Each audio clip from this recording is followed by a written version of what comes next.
2023년 8월 경제 전망 수정 발표를 시작하도록 하겠습니다. 최근 우리 경제는 제조업을 중심으로 경기 부진이 완화하는 모습입니다. 정부 부문의 위축에도 불구하고 민간 부문의 성장세가 확대됨에 따라 국내 총생산 GDP가 전기 대비 0.6%, 연율로는 2.4% 증가하며 경기 부진이 완화되었습니다. 이러한 경기 부진 완화는 자동차와 반도체를 중심으로 수출 감소폭이 축소되면서 제조업의 성장세가 확대된 데 주로 기인하고 있습니다. 경기 부진 완화와 함께 고용시장이 양호한 흐름을 지속한 가운데 물가 상승세가 둔화됨에 따라 기준금리 인상의 필요성이 축소되었습니다. 중국 경제의 불안에도 불구하고 미국을 중심으로 글로벌 경기에 대한 평가가 개선되었습니다. 중국 경제 성장세가 둔화된 가운데 중국인 관광객 유입도 지연되는 등 우리 경제에 대한 중국 리오프닝, 경제활동 재개의 긍정적 파급은 아직까지 제한적인 상황입니다.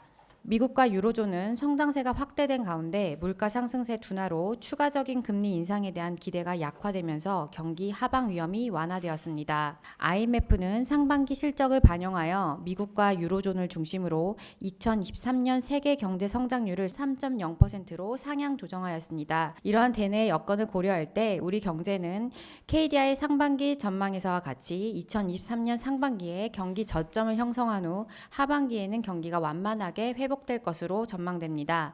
2023년 상반기의 경제 성장률 실적치가 KDI 기존 전망에 부합하였으며 하반기에도 기존 전망치와 유사한 속도로 경기가 회복될 것으로 전망됩니다. 부문별로는 소비와 서비스 수출의 증가세가 기존 전망에 미치지 못하겠으나 건설 투자와 상품 수출의 증가세는 기존 전망을 상회할 것으로 예상됩니다. 상반기 상품 수출의 실적치가 기존 전망을 상회한 가운데 글로벌 여건상 중국 리오프닝의 긍정적 파급이 제한되겠으나 미국 경제 양호한 성장세가 유지됨에 따라 하반기 상품 수출은 기존 전망과 유사한 증가세를 보일 전망입니다. 상반기 소비자 물가와 근원 물가 실적치가 기존 전망에 부합하였으며 하반기 소비자 물가 상승률은 최근에 원자재 가격이 상승됨에 따라 기존 전망을 소폭 상회할 것으로 전망됩니다.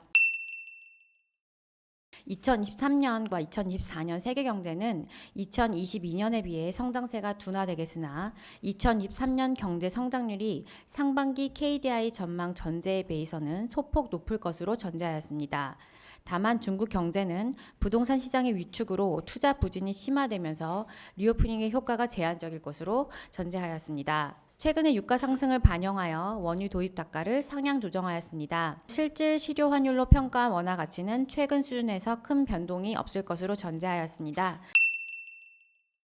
기존 전망에 비해 소비 증가세가 둔화되는 반면 건설 투자와 상품 수출의 부진은 완화되면서 2023년 경제 성장률은 기존과 동일한 1.5%로 전망하였습니다. 2023년 상반기 실적치가 기존 전망에 부합하였으며 하반기에도 기존 전망과 유사한 성장세가 예상됩니다. 민간 소비는 국외 여행의 회복 속도가 완만한 수준에 그친 점을 반영하여 기존 전망인 3.0%보다 낮은 2.5% 증가할 것으로 전망하였습니다. 건설 투자는 부동산 PF 등 건설사 관련 금융시장 불안이 영향이 제한적이었던 것을 반영하여 기존 전망인 0.4%보다 높은 1.3% 증가할 것으로 전망하였으며 설비 투자는 기존 전망인 1.1%와 유사한 흐름을 보일 것으로 예상됩니다. 총 수출은 상품 수출의 증가폭이 확대되겠으나 서비스 수출의 회복이 지연됨에 따라 기존 전망인 1.4%와 동일한 성장세로 전망됩니다.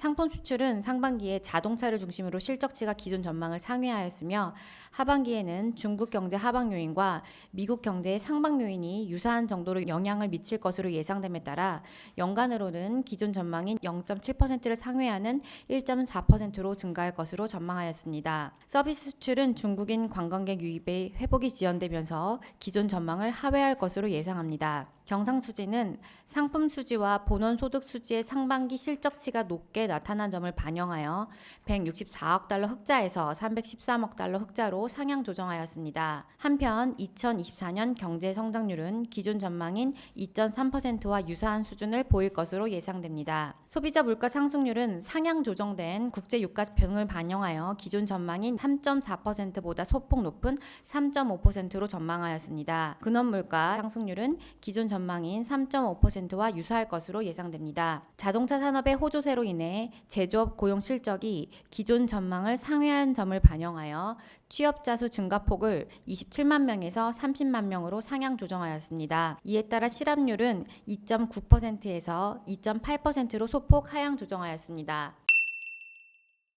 중국의 경기 부진이 심화되거나 글로벌 물가 상승세 확대로 주요국의 금리 인상이 지속될 경우 우리 경제 회복이 지연될 가능성이 있습니다. 중국에서 부동산 시장이 급락하거나 경기 부양책의 영향이 제한되며 경기 침체가 발생할 경우 우리 경제 성장세가 제약될 가능성이 있습니다. 러시아 우크라이나 전쟁 및 기상 여건 악화로 원유와 곡물 가격이 급등하면서 인플레이션이 상승하는 경우 미국을 중심으로 통화 정책의 긴축 기조가 강화되고 금융시장이 불안정해지면서 세계 경제의 성장세가 약화될 수 있습니다. 대내적으로는 세입 여건 악화 등으로 재정 지출이 계획된 수준을 하회할 경우 일시적으로 국내 수요가 다소 제약될 수 있겠습니다. 제가 보충해서 조금 설명을 드리면 이 상반기 실적치를 보면 경제 성장률 자체는 저희 전망과 비슷한 방향으로 갔습니다만 좀 세부적으로 보면 서비스업은 해외 관광객들 유입이 좀 줄면서 생각했던 것보다 좀 덜 좋았던 것 같고 제조업은 자동차 부분에서 수출이 많이 이루어지면서 생각했던 것보다는 좀 덜 나빠지면서 이것을 합쳐놓고 보니 저희 전망과 좀 유사한 방향으로 갔고요. 하반기에도 성장률 자체는 저희 생각했던 거하고 비슷하게 가면서 연간 성장률도 한 1.5% 정도로 예상됩니다. 좀 부문별로 보면 이제 소비가 저희 예상치에 좀 못 미칠 것 같고 대신에 투자나 상품 수출은 연간으로 봤을 때 저희 전망치를 좀 상회할 것으로 보입니다. 이렇게 수출은 이제 조금 더 나아지는 대신에 이제 내수가 조금 부족해지는 그런 모습이 있다 보니 경상수지도 좀 상향 조정되었다 이렇게 말씀을 드리겠습니다.